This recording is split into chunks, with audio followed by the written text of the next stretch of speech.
तो महावीर जी, कैसे हैं जी आप? जी सर, गुड इवनिंग सर। अच्छा हूँ सर। Good evening. आप अपना नाम बताए बगैर संक्षिप्त में परिचय दीजिए। जी सर, सर मैं जोधपुर के ग्रामीण क्षेत्र का रहने वाला हूँ और मेरा जन्म 1 मार्च 1983 में हुआ। मेरी शिक्षा जोधपुर में ही हुई है और मैंने जयनारायण व्यास विश्वविद्यालय से स्नातकोत्तर हिंदी विषय में किया है। वर्तमान में मैं केंद्रीय विद्यालय संगठन में वर्ष 2007 से शिक्षक के पद पर कार्यरत हूँ। आप केंद्रीय विद्यालय में कब से हैं? सर वर्ष 2007 से मैं केंद्रीय विद्यालय संगठन में हूँ। किस पद पर कार्य किया सर आपने? सर मैंने 2007 से लेकर के 2019 तक मैं प्राथमिक शिक्षक के रूप में रहा था और 2019 से लेकर के अभी वर्तमान में मैं प्रशिक्षक स्नातक शिक्षक हिंदी के रूप में कार्यरत हूँ। अच्छा, तो आपने 2007 में जो शिक्षा नीति थी और अभी जो शिक्षा नीति है, इन दोनों के बारे में देखा ही होगा, तो आपको क्या परिवर्तन लगता है शिक्षा नीति में पहले की शिक्षा नीति के कंपेयर में? जी सर, जो पहले की शिक्षा नीति थी वो भी बालकों के सर्वांगीण विकास पर ही निर्भर थी, उसी के ऊपर आधारित थी। उसमें भी बच्चों में जो मेन कॉन्सेप्ट डेवलपमेंट करने के लिए जोर दिया गया था और साथ में उसमें समय समय पर मूल्यांकन पर सीसी को अपनाया गया था। और वर्तमान में जो नई शिक्षा नीति आई है उसने भी काफी सुधारात्मक प्रयास उसमें बताए गए हैं, जिसमें कुछ नई बातें जोड़ी गई हैं, जैसे मातृभाषा को प्राथमिक विद्यालय में शिक्षा के रूप में जोड़ा जाना।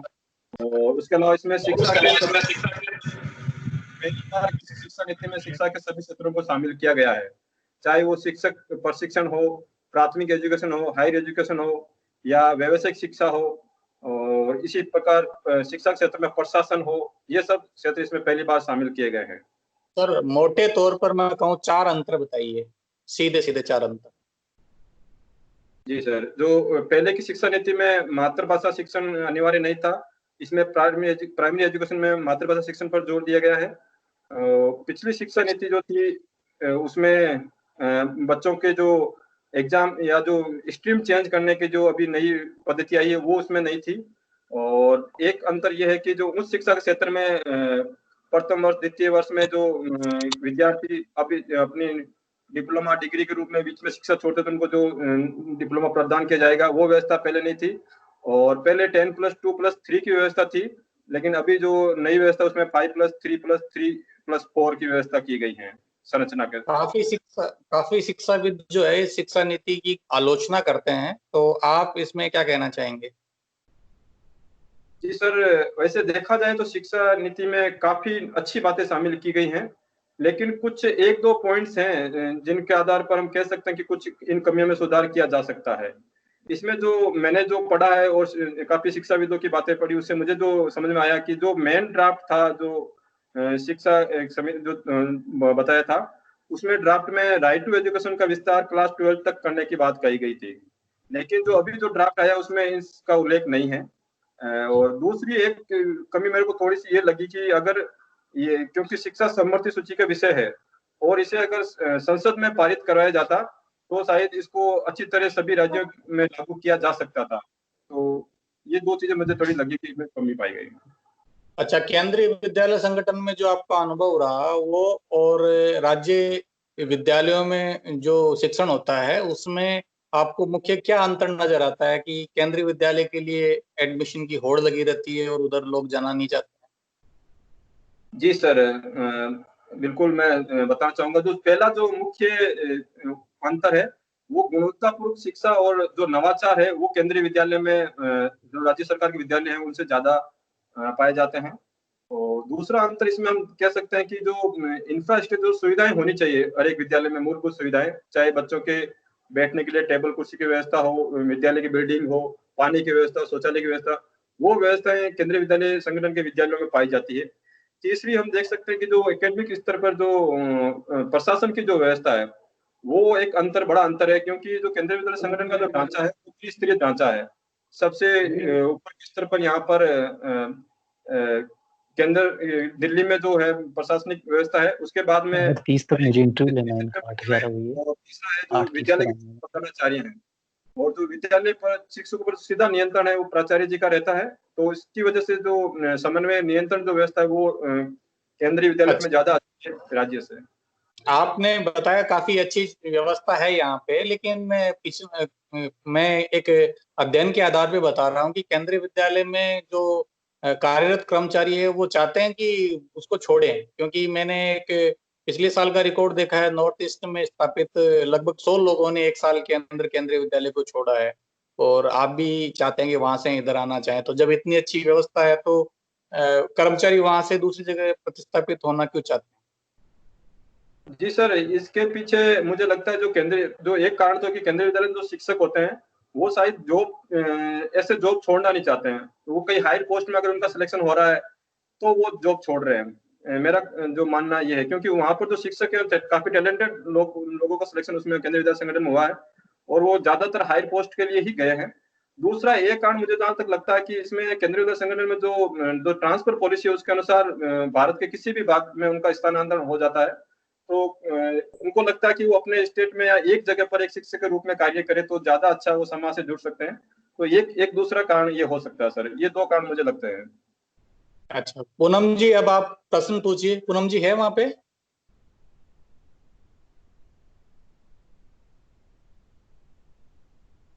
आवाज अनम्यूट अनम्यूट कीजिए। कीजिए।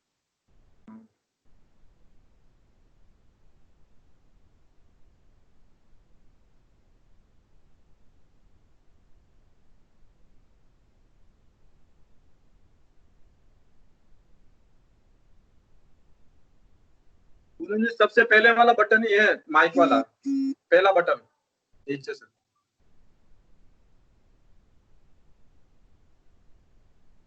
तब तक सर आप कंटिन्यू कर लो सर, योगेंद्र सिंह जी, मैडम के म्यूट नहीं हो रही। आप भी सर म्यूट है, आप भी म्यूट है। हाँ जी, आप सुन पा रहे हैं मुझे? हाँ सर मैं थोड़ा सा माफी चाहूंगा, लेट बीच में ज्वाइन कर पाया, आज जयपुर आया हुआ था। हाँ, आपके जहाँ तक हाँ, जो अच्छा मैडम आ गई क्या? ठीक है ठीक है, मैडम कंटिन्यू करिए, आप कीजिए। नहीं आप भी कर सकते हो, ठीक है सर। आपने बताया कि जो केवी अपने केंद्रीय विद्यालय है उसमें प्रशासन विद्यालयों का प्रशासन है वो बढ़िया होता है, तो आपको जैसे राजस्थान में सरकारी स्कूल का जो ढांचा है वो इतना अच्छा नहीं माना जाता है, तो उसमें आपको क्या लगता है क्या सुधार करना चाहिए एज ए प्रशासन के लेवल पर? जी मैम, मुझे लगता है कि जो नई शिक्षा नीति आई है उसमें स्कूलों के स्तर पर एक क्लस्टर विकसित करने की बात कही गई है, तो जिसमें कि एक क्लस्टर, एक विद्यालय क्लस्टर बना दिया जाएगा और उसके आसपास के जो भी स्कूल है, चाहे प्राइवेट स्कूल है या सरकारी स्कूल है, उनको उनके नियंत्रण में या उनके निर्देशन में रखा जाएगा। उससे क्या होगा कि जैसे इसमें शिक्षकों का भी एक दूसरे से एक विद्यालय से दूसरे विद्यालय में आदान प्रदान हो सकता है, शिक्षण सामग्री का है या जो नवाचार है वो आपस में बांटे जा सकते हैं, तो इससे प्रशासनिक स्तर पर सुधार हो सकता है। दूसरा मुझे लगता है कि जो इंफ्रास्ट्रक्चर, जो मूलभूत सुविधाएं हैं विद्यालयों में, क्योंकि ज्यादातर हम देखते हैं कि ग्रामीण क्षेत्रों में बालिका स्कूल छोड़ने का कारण ये होता है कि वहां पर चाहे जो बेसिक सुविधाएं जैसे शौचालय वगैरह वो सुविधाएं भी कई विद्यालयों में नहीं होती है, तो उन सुविधाओं का विकास भी किया जाना चाहिए। इसके अलावा मैम हम इसमें और भी सुधार कर सकते हैं, जैसे अभी राजस्थान सरकार ने जो नई नीति आई है, नए विद्यालय जैसे महात्मा गांधी मॉडल स्कूल शुरू किए हैं या केंद्रीय विद्यालय की जो शिक्षण व्यवस्था की तरफ विवेकानंद स्कूल शुरू किए हैं, तो वो अच्छा, चीजें भी लगता है कि उनको भी बाकी विद्यालयों में लागू करना चाहिए। ठीक है, आप कह रहे हो यानी जो अंग्रेजी माध्यम का विद्यालय है वैसा कुछ अपनाना चाहिए। तो अभी इस जो नई शिक्षा नीति में भाषा के संबंध में मातृभाषा का प्रावधान किया गया है प्री प्राइमरी और प्राइमरी लेवल पर, तो आपको क्या लगता है ये सही है, सही दिशा में प्रयास है या इसमें और कुछ गुंजाइश है परिवर्तन की? जी मैडम, मुझे मेरे जो अगर मेरी निजी राय पूछे तो मुझे लगता है कि प्राथमिक शिक्षा जो है बच्चे की अपनी मातृभाषा में ही होनी चाहिए, क्योंकि जो बच्चा मातृभाषा में जो चीजें ग्रहण कर पाता है या उसका जो मानसिक विकास होता है वो अन्य भाषा में होना लगभग इतना आसान नहीं है, क्योंकि उसका जो घर का माहौल होता है, उसके आसपास का जो माहौल होता है वो उसी भाषा में बात करता है। तो मेरी जो आपको अभी ये नहीं लगता जैसे मातृभाषा में आप शिक्षा की बात कर रहे हो, ठीक है अच्छी बात है, पर वो कोई अगर एक स्टेट से दूसरे स्टेट में जाएंगे तो उनको वहां भी लोकल लैंग्वेज सीखने में या वहाँ स्कूलिंग स्टार्ट करने में प्रॉब्लम नहीं आएगी? जी मैम, अगर भारतीय संस्कृति के या भारतीय भाषाओं के संदर्भ में बात की जाए तो मुझे नहीं लगता कि मातृभाषा में या उससे कुछ ज्यादा समस्या होगी। और बच्चा जैसे प्राइमरी एजुकेशन में ही मातृभाषा शिक्षा कहा गया है, उसके बाद में हायर एजुकेशन में या सेकेंड एजुकेशन में बच्चे के लिए ऑप्शन रहता है कि वो अन्य भाषा में अपना विषय ले सकता है। साथ ही मातृभाषा में त्रिभाषा फॉर्मूला है, तो उसमें हिंदी भाषा भी उसके साथ में अपनाई जाएगी। ठीक है, आप बताओ त्रिभाषा फॉर्मूला क्या है? इसमें कौन सी 3 भाषाओं के बारे में बताया गया है? जी मैम, त्रिभाषा में जो पहली भाषा होती है वो क्षेत्रीय भाषा या मातृभाषा होती है। दूसरी भाषा होती है जो उसमें हिंदी या किसी 10वीं अनुसूची में शामिल कोई अन्य भाषा जो राष्ट्रीय देश की भाषा ले सकते हैं। और तीसरी भाषा में किसी विदेशी भाषा के साथ में एक देश की कोई एक भाषा को चुनाव कर सकते हैं। अच्छा ठीक है, दक्षिणी भारत में ये त्रिभाषा फॉर्मूले का विरोध क्यों किया गया था? या गैर हिंदी भाषी राज्यों के द्वारा? हाँ जी मैम, इससे मुझे लगता है कि राजनीतिक स्तर पर विरोध ज्यादा है, क्योंकि दक्षिणी भारत में कई राज्यों का गठन जो हुआ है भाषाई आधार पर भी हुआ है, तो ये राजनीतिक विरोध ज्यादा लगता है। बाकी ऐसा कर्नाटक में हिंदी भाषा का, केरला में हिंदी भाषा के अच्छा वहां पर भी विकास हो रहा है। ठीक है, आप बताओ, आप जोधपुर जिले से बिलोंग करते हो, तो जोधपुर के सिटी को छोड़ के जोधपुर जिले की कोई 3 प्रॉब्लम्स बताओ, समस्याएं जो आपको लगा कि वाकई ये बहुत बड़ी समस्या है। जी मैम, मुझे लगता है कि जोधपुर की जो सबसे बड़ी समस्या है वो गिरता हुआ जल स्तर है, और जो पानी की कमी, जो यहाँ पर मानसून की जो कमी रहती है, वो सबसे बड़ी समस्या है। इसकी वजह से यहाँ पर काफी क्षेत्र होते हुए भी हम कृषि के क्षेत्र में पिछड़े हुए हैं और किसानों की आय भी कम है। दूसरी जो समस्या है जोधपुर में खान उद्योग, खनन उद्योग जो ज्यादा है, तो एक सिल्कोसिस बीमारी है, वो यहाँ पर ग्रामीणों में ज्यादा पाई जाती है। एक रिपोर्ट, केक की रिपोर्ट के अनुसार बताया गया है कि जो राजस्थान के टॉप 5 जिले हैं उनमें जोधपुर भी शामिल है, जहाँ पर सिल्कोसिस के पेशेंट ज्यादा हैं। और तीसरी समस्या मुझे लगती है कि जो औद्योगिक विकास जो इस क्षेत्र का होना चाहिए था, वो उतना नहीं हो पाया है जितना कि बाकी जिलों का। ठीक है, ठीक है, तो औद्योगिक विकास में जोधपुर हमें आपको कौन सी संभावनाएं नजर आती है? किस क्षेत्र के उद्योग को ज्यादा बढ़ावा देना चाहिए, या उसमें अगर फोकस करें तो और अच्छा हो सकता है? जी मैम, मुझे लगता है कि जोधपुर में जैसे अभी हमने देखा कि पानी की समस्या है, तो इसको लेकर के अगर किसानों में बागवानी की तरफ इनको प्रोत्साहित किया जाए, बागवानी आप में विशेष। उद्योग के बारे में बताओ, उद्योग। हाँ मैम, मैं उसी के जा रहा हूँ। तो बागवानी के लिए जैसे अगर अनार की खेती, उसमें उसका प्रसंस्करण उद्योग, उनका जो प्रसंस्करण होना चाहिए, यहीं पर उनके उत्पाद बनने चाहिए, तो उसके ऊपर काम किया जा सकता है। दूसरा, हम उद्योग में राजस्थान में जो मसाले हैं, जो यहाँ पर जीरा है, मिर्ची है, तो मसाला उद्योग को बढ़ावा दिया जा सकता है। तीसरा, यहाँ पर कपड़ा उद्योग को भी बढ़ावा दिया जाता है, क्योंकि जोधपुर में जो कपड़ा उद्योग है, बंदेज है, तो इनका भी काफी विकास हुआ है, या जूतियां हैं। जोधपुर में आपको कौन से मतलब आपको क्या आप जोधपुर में ये बताओ कि कौन से मसाले हैं जो आपको लगता है कि इनके लिए प्रसंस्करण की व्यवस्था होनी चाहिए? कोई 3 मसाले बताओ जो जोधपुर के और फेमस है राजस्थान में या भारत में। जी मैम, सबसे पहले मिर्ची उद्योग है, मिर्ची है, उसके बाद में जीरा है और राई, इन चीजों 3 मसालों। अच्छा ठीक है, आपने बोला कि एक ये जल की बहुत बड़ी समस्या है, तो जोधपुर में अभी भूजल स्तर की उपलब्धता के बारे में कुछ जानकारी है आपको? वाटर लेवल कितना है, भूमिगत वाटर लेवल? माफी चाहूंगा मैडम, इसके बारे में अभी मुझे जानकारी नहीं है। ठीक है, जोधपुर में जो ब्लॉक बने हुए हैं अलग अलग टाइप के जल को लेके, तो वो कितने ब्लॉक है, या वो कौन से अगर उनको क्राइटेरिया करें उसको श्रेणीवार, तो किस कैटेगरी में रखेंगे? जी मैम, मैं थोड़ा सा माफी चाहूंगा, ब्लॉक आप किस संदर्भ में कह रहे हैं, थोड़ा समझ नहीं पाया मैं, आप इसको ब्लॉक जैसे हाँ, क्रिटिकल ब्लॉक होते हैं, एक होता है सेमी क्रिटिकल ब्लॉक होते हैं, सुरक्षित ब्लॉक होते हैं। माफी चाहूंगा मैम, इसके बारे में मुझे भी जानकारी नहीं है। जोधपुर में वाटर कंजर्वेशन के लिए बावड़ी है, और क्या ऐसी है जो परंपरागत जल संरक्षण की ढांचागत कुछ बनी हुई है यहाँ, इमारतें या जैसे भी आप समझो? जी मैम, जोधपुर में बावड़ी है, टांकों का विकास ग्रामीण क्षेत्र में हुआ है, छोटे छोटे तालाब, एनीकेट्स बने हैं। इसके अलावा जोधपुर शहर में जालरा है, जो कि यहाँ का जो फेमस है जल प्रबंधन। ठीक है, एक क्वेश्चन है, जालरा और बावड़ी में क्या फर्क होता है? जी मैम, बावड़ी जो होती है एक सामान्य जल स्रोत के रूप में होती है, और जालरा मुझे लगता है कि धार्मिक के प्रयोजन के लिए इसका उपयोग किया जाता था। अच्छा, ये आपको लगता है या वास्तव में यही अंतर होता है? मैम यही होता है मैम। अच्छा, फॉर वाटर कॉन्सेप्ट क्या है? ठीक है, last question sir. For water concept ma'am, माफी चाहूंगा, इसको भी मैं रिकॉल नहीं कर पा रहा हूँ फॉर वाटर में। ठीक है, नेक्स्ट मेंबर प्लीज। हाँ योगेंद्र जी। सर जैसे अभी तक शायद आप पर जो ऑप्शनल सब्जेक्ट्स हैं उन पर क्वेश्चन नहीं पूछे गए, थोड़ा सा मैं लेट ज्वाइन किया था शायद, आप मुझे कंफर्म कर दीजिए एक बार। सिंह जी ने पूछे थे क्या? नहीं पूछे गए, हाँ। नहीं ओके ओके ठीक है ओके।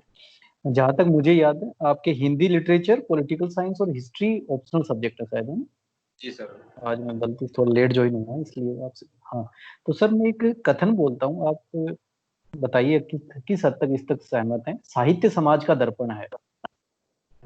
जी सर, बिल्कुल मैं आपके इस कथन से सहमत हूँ, क्योंकि जो साहित्यकार होता है वो समाज की छोटी से छोटी चीज को भी एक उभार कर लाता है, और उसके माध्यम से वो समाज को आईना दिखाता है, या एक तरह से समाज की जो सही सच्ची बातें उनको एकदम हमारे समक्ष प्रस्तुत करता है।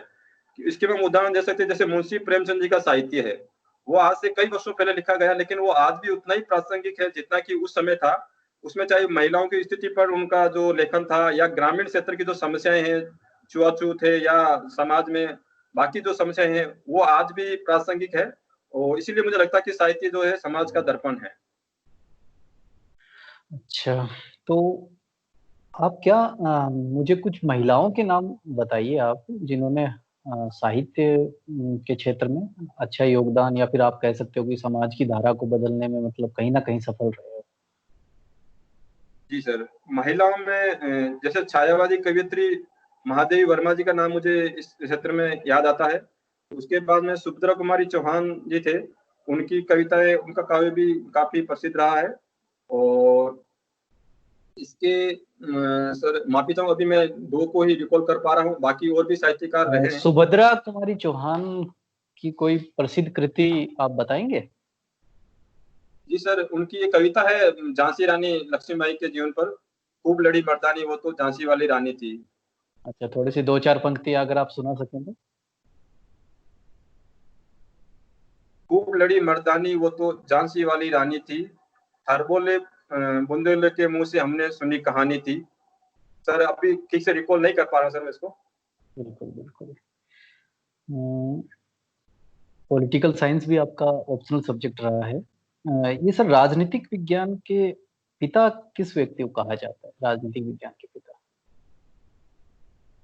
सर राजनीति विज्ञान में अगर हम भारत के संदर्भ में बात की जाए तो हम नहीं, overall overall father of political science. Overall sir अरस्तु को कहा जाता है राजनीति में। अरस्तु। क्या अरस्तु और किसी विषय के भी फादर कहे जाते हैं? जी सर, अरस्तु नीति शास्त्र में भी अरस्तु का योगदान रहा है, मनोविज्ञान में रहा है। बाकी फादर ऑफ पॉलिटिक्स शायद अरस्तु कहा जाता है, बाकी का थोड़ा सर मुझे इतनी भी जानकारी नहीं है। अगर मैं कहूँ कि फादर ऑफ बायोलॉजी अरस्तु हैं, या एरिस्टोटल जिन्हें अंग्रेजी में हम उच्चारण करते हैं, तो कहाँ तक आप सहमत हैं? माफी चाहूंगा सर, इसके बारे में मैंने नहीं पढ़ा है, तो मैं ज्यादा इसको नहीं बता पाऊंगा। कोई बात नहीं। पॉलिटिकल साइंस में सर आपने पढ़ा, तो आपका पसंदीदा जो क्षेत्र है पॉलिटिकल साइंस में वो कौन सा रहा है, जिसको आप बार बार पढ़ना चाहते हैं या सहज महसूस करते हैं अपने आप को उसमें? सर पॉलिटिकल साइंस में मुझे भारतीय संविधान के बारे में जानने का, और जो हमारी शासन प्रणाली इसको पढ़ने में ज्यादा अच्छा लगता है। मैं कहूँ कि भारतीय संविधान को आप एक पृष्ठ में या न्यूनतम शब्दों में मुझे बताइए, तो आप क्या बताना चाहेंगे, उसका सार हमें कहाँ दिखाई देता है, थोड़ा सा अगर आप बता पाए तो। सर उसके लिए मैं चाहूंगा कि भारतीय संविधान की जो प्रस्तावना है वो हमारे संविधान का सार है। Very good. भारतीय संविधान की जो प्रस्तावना है उसमें कितने प्रकार के न्याय का उल्लेख है सर? जी सर, ठीक से सुन नहीं पाया इसको। भारतीय संविधान की जो प्रस्तावना है उसमें कितने प्रकार के न्याय का उल्लेख है?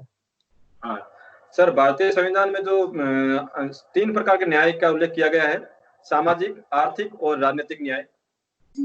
अच्छा, तो आप बता सकते हैं कि सामाजिक न्याय की प्राप्ति के लिए हमारे संविधान में कहाँ कहाँ आपको उल्लेख मिलता है, कौन से ऐसे प्रावधान हैं जहां पर आपको लगता है कि सामाजिक न्याय स्थापित करने का प्रयास किया गया?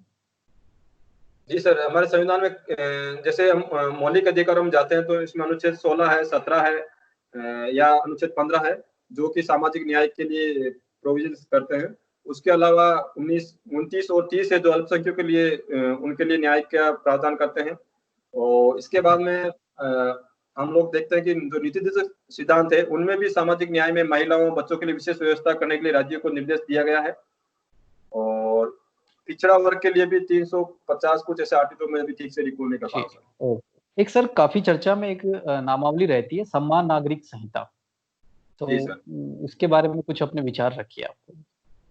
जी सर, समान नागरिक संहिता का जो संबंध है वो हमारे नीति निर्देशक सिद्धांतों में अनुच्छेद 44 से है, जिसमें कि राज्य को निर्देश दिया गया है कि वो सभी नागरिकों के लिए एक समान कानून का निर्माण करेगा, जिसमें कि किसी भी आधार पर भेदभाव नहीं हो। लेकिन अभी तक हमारे जो देखा जाए तो इसमें इसके प्रोविजंस किए गए नहीं है, काफी इसमें काम करना बाकी है। किसी राज्य में ये प्रावधान लागू करने का प्रयास किया गया है भारत जी किसी सर, राज्य में, या लागू है? जी सर, जहां तक मैं याद कर पा रहा हूँ शायद गोवा में ये प्रोविजंस है, वहां पर समान नागरिक संहिता लागू है। अच्छा, राजस्थान के संदर्भ में आप क्या कहना? ओके जी, आपका एक सवाल मेरा इस ओके सर, अंतिम सवाल है मेरा हिस्ट्री का आपसे। जो इतिहास है सर, तो इतिहास के संदर्भ में आप ऐसी कोई घटना बताइए मेरे को जो आप मानते हैं कि विश्व इतिहास को बदलने में एक महत्वपूर्ण भूमिका उसकी रही हो। कोई ऐसी घटनाएं जिन्होंने वैश्विक परिदृश्य को बदला हो आपकी नजर में? तो सर, पहली घटना तो मुझे लगता है जो पुनर्जागरण आंदोलन हुआ था उसने विश्व इतिहास को बदला है, क्योंकि उसके बाद मानवतावाद है, लोकतंत्र है, ये जो हम वर्तमान विश्व देख रहे हैं वो पुनर्जागरण आंदोलन का ही कारण है। और दूसरी हम कह सकते हैं कि जो सेकेंड वर्ल्ड वॉर में हिरोशिमा और नागासाकी पर जो परमाणु बम गिराए गए थे वो एक त्रासदी के रूप में थे, और इसने एक परमाणु जो युग है उसकी शुरुआत की थी। तो ओके सर, अंतिम प्रश्न है मेरा। जी सर। ओके, मानववाद को आप 10, 15 या 20 शब्दों में बताने का प्रयास करें, अंतिम प्रश्न है मेरा। जी सर, मानववाद का मतलब यही है कि जो व्यक्ति में मानवीय मूल्य है उनका विकास किया जाए, प्रत्येक व्यक्ति के साथ समानता का व्यवहार किया जाए, और मनुष्य को आपस में कोई इनमें किसी तरह का भेदभाव नहीं किया जाए। Okay sir, thank you sir. Next member. हाँ सर, अपना इंटरव्यू ओवर हो गया सब। आगे वाले मेंबर्स अगर तैयार हैं तो हम समाप्त कर देते हैं, और नहीं है तो फिर इसका विदिन टाइम खत्म कर देते हैं सर। आप फीडबैक करके या तो इंटरव्यू का टाइम एक्चुअली यही है कि सब